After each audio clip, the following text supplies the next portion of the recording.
you ready? It's the Roundtable with me, Robert Bannon. Well, I'm so excited that Fritz Coleman is back. Fritz Coleman has spent, I think it's almost 40, is it 40 years? 40 years as the weatherman out in LA. And he has Emmy Awards galore. He has reported on the weather, but you know, his roots are in stand-up comedy, and he's back. There's a brand new special that is out and available right now called Unassisted Living, which we're going to talk all about it. Ladies and gentlemen, Emmy-winning superstar, Fritz Coleman. Hey, Robert, how are you? I'm happy to talk to you again. Thank you. It's so good to be back. We spoke last year about your podcast, which is fantastic. And in this Renaissance man that you are, Fritz, you just said, you know what? I'm getting back on stage. Give me a stool and a mic. Well, you pretty accurately described it. Actually, when I was doing the weather, I never really gave it up. I was still doing 2 or 3 shows a week, but now I can drive long distances for less money and have fun. Just have fun doing it. So I'm back on the road and very happy to be doing it. It's very it's therapeutic for me, so I'm having a good time. Well, can you tell us a little bit about your history? Where are you originally from, and when did this like entertainment bug grab you? Well, I'm from Philadelphia, Pennsylvania. I started my career in Armed Forces Radio and Television when I was in the Navy. I had to go into the Navy because early in my life, they still had the draft. And if you dropped below a C average in college, you immediately got a letter from the Defense Department saying, we'd love to consider you for employment. So I knew I was going to get drafted. So I enlisted in the Navy. And while I was in the Navy, I volunteered for American Forces Radio and Television. And that was the start of my career. I did a radio show. I did television news. I did all kinds of broadcast entertainment for our sailors in the Navy that was airlifted by videotape to other ships in the flotilla. And that's how I got my start. And then after I got out of the Navy, I did 15 years in the radio business as a DJ, a talk show host, a production director. And then I came out to LA in 1980 to begin a career in stand-up comedy. And while I was in LA, I was performing at the Comedy Store, and the news director from NBC was in the audience. And I told this story about having been forced to do the weather in the Navy, but not knowing anything about it. But they didn't seem to care. And it was just a funny story about faking my way through 2.5 minutes of weather on the newscast every night. And the news director came up, the news director and his wife that were in the audience came up, and he said, I love that story. This is an odd question. Do you have any desire to come to Channel 4 and do some vacation relief weather forecasting for me? And I thought about it for a nanosecond because I was making $25 a night at the Comedy Store. I said, oh my God, when do you want me to start? He said, well, you have to audition. So I auditioned and got the job. And then a couple of years later, I was bumped up to the main job. And I just retired 2 weeks shy of my 40th anniversary. So I hope I haven't used up all my good luck in the world, but I sure have been lucky.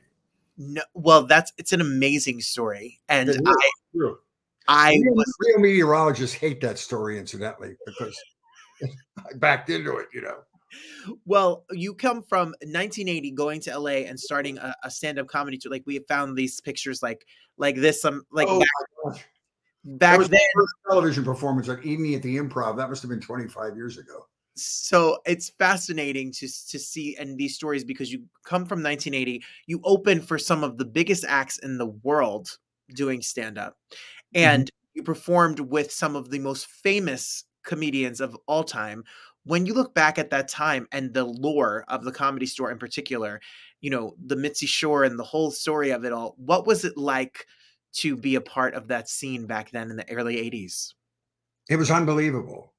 I got out here in 1980, and this was just about 6 months. I don't know if you know the legend of the strike, the comedian strike in LA, where for years, the owners of these clubs, the Improv and the Comedy Store, would not pay their comedians.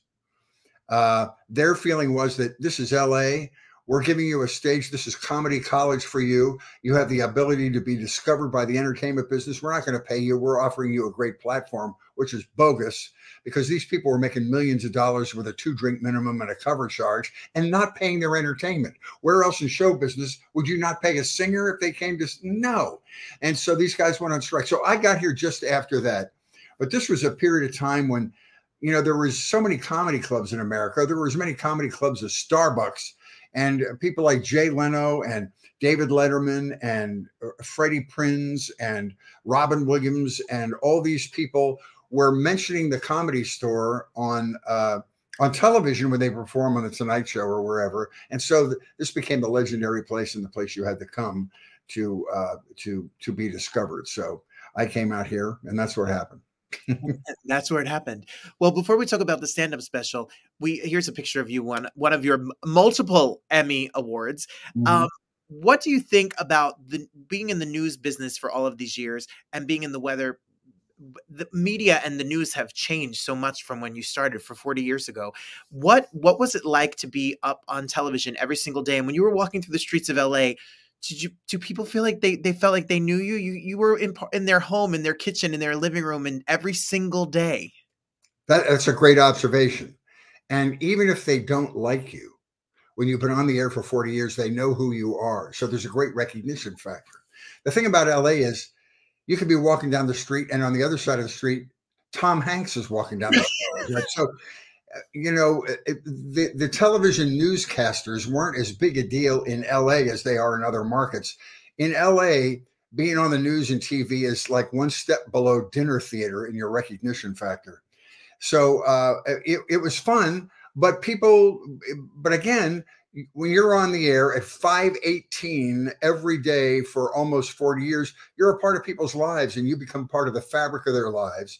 And so you are in their homes, and even people in show business. So it was always fun and you know, intimidating and mind blowing to run into. We ran into Jimmy Stewart, where there were a bunch of us from Channel 4 who were having dinner out one night, and Jimmy Stewart came up to the table, and I was there with the anchor people and people who had been there longer. And I said, "Oh my God, I feel like I'm having dinner with my family. Here's all my favorite people." And I almost passed out. It was the most amazing star encounter I'd ever had. And I'm still starstruck, even though I've been out here a long time. So things like that happen. You forget that they're just real people sitting around in their pajamas watching the news as well. Yeah. So. Amazing. So you decide to retire. We talked about it last year. Mm-hmm. And then have you been writing jokes and this whole time? Have you been ready to get back on stage, even though you said you were working throughout? Yeah. Well, I can accept longer performances, because I used to do short shows at the Improv and the Comedy Store between the newscasts. I would get off the 6 o'clock news, go do a show, and come back and do the 11. And so it was, you know, a drive and then a 15, 20-minute set. But then now I'm retired, I can accept longer dinner engagements, and I can prepare for it more. And and the writing of it, I can spend more time in the creation of the material, which has always been 50% of the joy for me, is to sit down and bang this stuff out. It's very cathartic to write. So I'm able to do all those things now, and I'm able to do long form, which led to the show Unassisted Living, which is about being old and getting older and retiring and being old and being a grandfather during the pandemic and have to watch your kids when they couldn't go to school and having your head explode several times a day. So it's that kind of stuff. So yes, I can concentrate more on it now because my job isn't getting in the way anymore. So it's fun. And now we all can see it. We can see it no matter where we are on Tubi, and you could stream the entire special. What was it like to record it and film it right there in LA and be back on stage after the pandemic in front of a live audience? It was awesome. The fun thing was, for me, El Portal is kind of my home stage. It's in North Hollywood. It's literally 2 miles from my house. And that's a very iconic theater. It started as a vaudeville stage, where Bob Hope and Red Buttons and some of the great vaudeville performers of the 20s and 30s performed.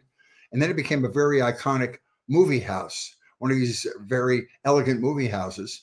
And Debbie Reynolds, who was born and raised in Burbank, used to pedal her bicycle when she was 8 years old to that theater to watch movies. And then flash forward, I began to perform there. And then I ended up opening for Debbie Reynolds in concert the last couple of years of her life. So the whole, 3 degrees of separation thing is just phenomenal. So I'm very emotionally attached to that theater. Plus, they have a large theater, which is about 360 seats. Then they have a small theater, 99 seats, called the Marilyn Monroe Forum. And I was watching an episode of Hacks with Gene Smart, one of the funniest shows about stand-up on Showtime. And they shot a smaller cabaret-themed show in their small theater where they had cocktail tables and things around. And I thought, wow, that looked great. I want to do my special like that. So we literally copied the lighting and copied the camera blocking and did my show in that little intimate theater. And I think it came out great. We're really happy with it. I am so excited to check this out, and it is available. It's free. You can get it on Tubi, and you can stream it wherever you are. You can be at the gym, you can be in your television, you can be wherever you are. Speaking of, across the street from that theater is, when I'm in LA, that's the gym that I go to, and you go to Jamba Juice, and it's the cutest little area of North Hollywood. No way. Yeah. I was just there. I was at the Langley Theater, which is right next to where you go to the gym. Yes. That's the hip quasi hip area of North Hollywood, right there. Very hip and very in area of North Hollywood. There you go. So, where do you get I know your inspiration, obviously the retirement and being a grandparent and COVID and all of these things kind of scream comedy. What is your process for writing? What do you keep a notebook? Do you come up with observations? Yes, I do a little of that. I'm not one of these people that has to, pull over to the side of the road and write a note down on a piece of paper. But as I said, the writing is, I love the discipline of writing. I write for an hour or two every day. Even if I don't have anything immediately on my mind, I just sit in front of the blank page, and the discipline of sitting down and doing it in the same spot with the same materials. I write longhand on a legal pad or in a notebook and do it that way. I love that because that somehow triggers a creative process for me. But I don't do topical material. I mean, I talk about the pandemic, but I don't do political material for a couple of reasons. The selfish reason is that the shelf life of political material is very short. You have to throw it away and keep regenerating material. Second of all, I think in this dark world that we're in right now, people don't want to be reminded of the darkness and reminded of what separates us. They just want to have a communal experience and get some laughs and be taken out of their head for an hour and a half. So that's kind of what I write for. And I have a format that I use that I've been doing for about 30 years called a single topic monologue. That is, I write a show about one topic. For instance, the first one I did was about being a parent, and that was called It's Me, Dad. That went on to air on public television in Los Angeles for Father's Day 4 or 5 years in a row. Then I did one about divorce called The Reception. Then I did one about the news called Tonight at 11. Then I did the first one about the opening realization that you're getting old called Defying Gravity. And then this one is the follow-up to that where, oh my God, you're old. And, it's the common experience of being of a certain age, Medicare and Social Security, having grandparents, changes in your body, all that stuff. And it's universal. We all could. That's the key to it all. It's a universal experience. Oh, it sounds like a blast. I can't wait to check it out. And I can't wait to check it out with my family. And I've got to send this right to my parents and have a moment about it. What does your family think about being a part of your act? What do they think about when you talk about children, grandchildren, and all of that stuff? That's a good question. I treat them respectfully. I do exaggerate. So if there's something about my grandchildren or my ex-wife she and I have a great relationship, but if I'm going to mention them in my act, I do them the service of saying, okay, there's a bit in there. And comedy is about exaggeration and metaphor and those kinds of things. And so I always tell them, and sometimes I expand on them. They start with a nugget of truth, but I expand out from there. As Mark Twain said, never let the truth get in the way of a good story. So I just kind of expand from there. And they don't mind. They're flattered. My daughter, when she was younger, did not like it, but now she thinks it's cool. Sure. Of course it is. It's really neat. And when the decision to air it on Tubi with all of the streaming platforms out there, I fell in love with Tubi, especially when it first came out, because it's accessible to everybody. Yes. What about the platform made you say, like, Tubi is where we should be? Another good question. First of all, it's free. It's what they call AVOD. It's part of the advertiser-supported video on demand. It's like Hulu or Peacock, where they have limited commercials. but then you don't have to pay for it. Second of all, we tried to find a niche in the market that was not being served. I mean, there are hundreds of comedy specials on Netflix, Amazon Prime, you know, Dave Chappelle and Chris Rock, brilliant guys, but I'm older. I'm over 70 years old, and I find that my audience loves to laugh, but they wince a little bit at raw material or language. And so I've gotten into the discipline of working relatively clean since early in my career. When we did the Tonight Show and the Merv Griffin Show, you have to work pristine, you know, not even any double entendre. I don't go that far, but yeah, I work clean. So I've targeted this for my age group. It's material that is the common experience of people, you know, boomers and older. My show was reviewed as an hysterical baby boomer support group, which is a great compliment. So I do that, and we have found that there's a niche there.